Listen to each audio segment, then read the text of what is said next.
नमस्कार. MB news म्हणजे महाराष्ट्रातील बातमीपत्रामध्ये आपले स्वागत आहे. बातमी बघण्यापूर्वी आमच्या चॅनलला लाईक आणि सबस्क्राईब करायला विसरू नका. तर बघूया आजची विशेष बातमी. एका वृत्तवाहिनीचा लोगो वापरून मंत्री छगन भुजबळांची केली खोटी बातमी प्रसिद्ध.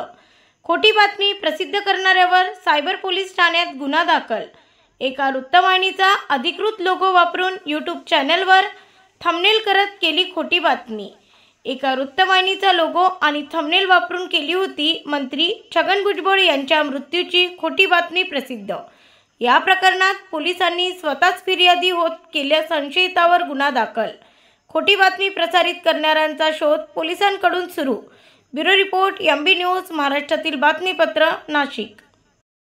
सर, एका वृत्तवाहिनीच्या नावाने मंत्र्यांचे मृत्यू झाले अशी अफवा पसरवली काय घटना आहे? काल रोजी युट्यूबवर एक व्हिडिओ प्रसारित करण्यात आला होता.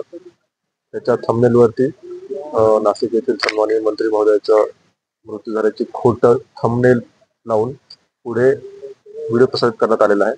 या व्हिडिओमध्ये खोटी माहिती देऊन अफवा पसरवण्याचा प्रयत्न केल्याबद्दल संबंधित व्यक्तीविरुद्ध संबंधित युट्यूब चॅनलविरुद्ध गुन्हा दाखल करण्यात आलेला आहे. सदर व्हिडिओ काढण्याविषयी आणि त्याची माहिती देण्याविषयी युट्यूबला विनंती करण्यात आलेली आहे आणि या व्यक्तीविरुद्ध गुन्हा दाखल करण्यात आलेला असून त्या व्यक्तीचा शोध सुरू आहे. या व्हिडिओमध्ये माननीय मंत्री महोदय श्री छगन भुजबळ यांच्याविषयी खोटा मजकूर प्रसारित करण्यात आलेला आहे आणि संबंधित व्यक्तीचा शोध सुरू आहे. सर, यामध्ये फिर्यादी कोणती?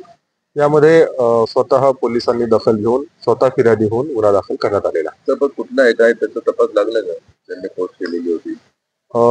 या व्यक्ती जो कोणी आहे त्याचा अजून तपास लागलेला नाही. त्याचा शोध सुरू आहे.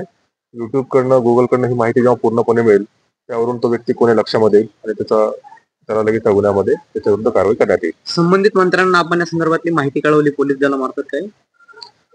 त्यांना कळवण्यात आले की असा गुन्हा दाखल करण्यात आलेला आहे, याविषयी कळवण्यात आलेला आहे.